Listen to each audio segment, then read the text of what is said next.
Hai, Assalamualaikum warahmatullahi wabarakatuh. Kita berjumpa kembali pada video pembelajaran pendidikan agama Islam kelas 8. Pada video kita kali ini, kita masuk pada bab yang ke-12 dengan tema mengkonsumsi makanan dan minuman yang halal serta menjauhi yang haram. Makan dan minum merupakan kebutuhan dasar setiap makhluk hidup. Namun dalam Islam, hal tersebut akan menjadi sebuah ibadah apabila dilakukan dengan benar, serta memperhatikan halal atau haram dari makanan dan minuman yang kita konsumsi. Akan tetapi, yang menjadi pertanyaan adalah, bagaimana cara menentukan suatu makanan itu halal atau haram? Dan bolehkah kita mengkonsumsi makanan atau minuman haram dalam kondisi tertentu? Kita akan membahas semuanya pada video kita kali ini. Simak terus ya. Islam merupakan agama yang sempurna. Semua urusan manusia di dunia ini selalu diatur oleh dalam Islam, bahkan sampai mengatur urusan makanan dan minuman. Tujuannya tidak lain adalah untuk menjaga kesucian dan kebaikan hati, akal, ruh, dan jasad manusia.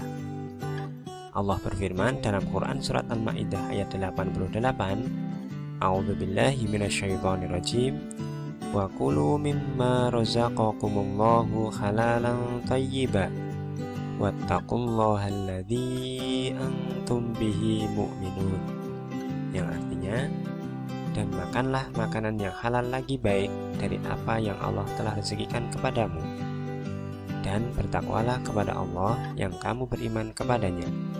Dari ayat tersebut jelas ya bahwa kita diperintahkan untuk makan makanan yang halal dan thayyib.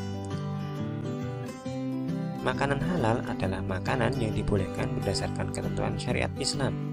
Sementara makanan yang thayyib adalah makanan yang baik, mengandung nutrisi, bergizi, dan menyehatkan. Perlu diketahui bahwa makanan dapat dinyatakan halal apabila memenuhi 3 unsur berikut ini.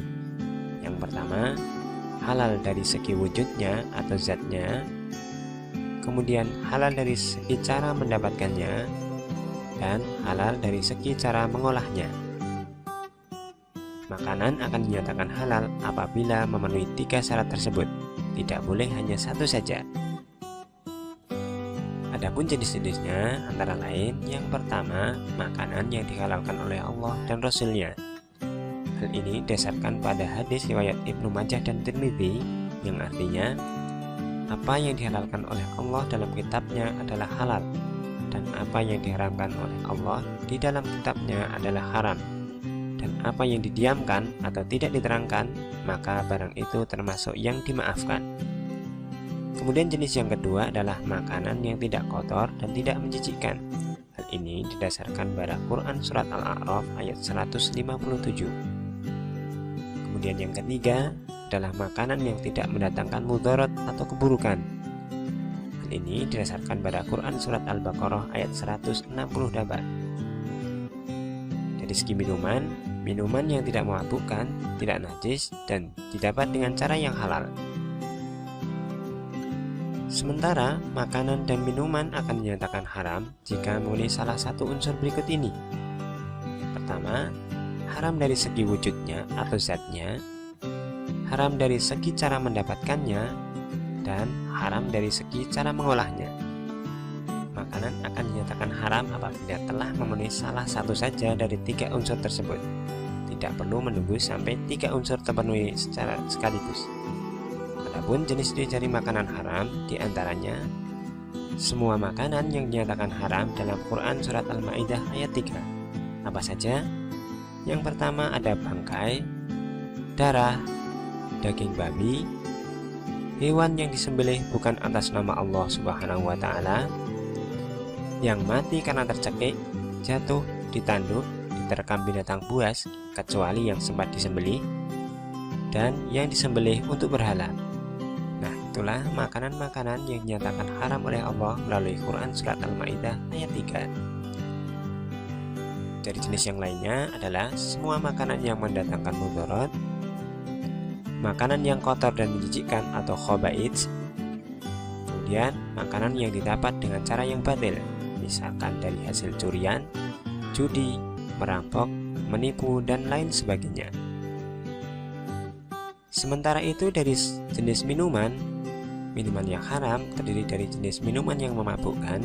Hal ini didasari pada hadis dari riwayat Abu Dawud dari Ibnu Umar. Ia berkata, Rasulullah Shallallahu Alaihi Wasallam bersabda, setiap sesuatu yang memabukkan adalah khamar, dan setiap yang memabukkan adalah haram. Kemudian yang kedua, minuman dari hal yang najis atau benda terkena najis. Misalkan saja air minum yang tercampur dengan air kencing. Yang ketiga, minuman yang didapat dengan cara yang batil, seperti tadi mencuri, hasil judi, dan lain sebagainya. Yang menjadi pertanyaan adalah, bolehkah kita mengkonsumsi makanan yang haram ketika kondisi tertentu? Misalkan kita sedang tersesat di hutan, atau juga sedang sakit, sehingga kita membutuhkan suatu obat tertentu. Misalkan saja dalam kondisi tersesat di hutan dan kita kehabisan bekal makanan, maka dalil ini dapat kita jadikan sebagai rujukan, yakni dari Quran Surat Al-Baqarah ayat 173, yang artinya, tetapi barang siapa dalam keadaan terpaksa, sedang dia tidak menginginkannya dan tidak pula melampaui batas, maka tidak ada dosa baginya. Yang perlu diperhatikan adalah ketika kita dibolehkan memakan makanan yang haram, itu kondisinya sangat terpaksa dan tidak boleh melampaui batas. Kemudian jika kita sedang sakit dan butuh obat tertentu, dalam kitab Sahih di mana Rasulullah Shallallahu Alaihi Wasallam ditanya mengenai khamar yang digunakan sebagai obat, beliau pun bersabda, khamar hanyalah penyakit, ia bukanlah obat. Ibnu Mas'ud berkata, Allah tidak mungkin menjadikan kesembuhan bagi kalian dari sesuatu yang haram. Dari hal tersebut jelas bahwa kita ketika membutuhkan suatu obat, kita harus memperhatikan yang namanya kehalalan suatu obat.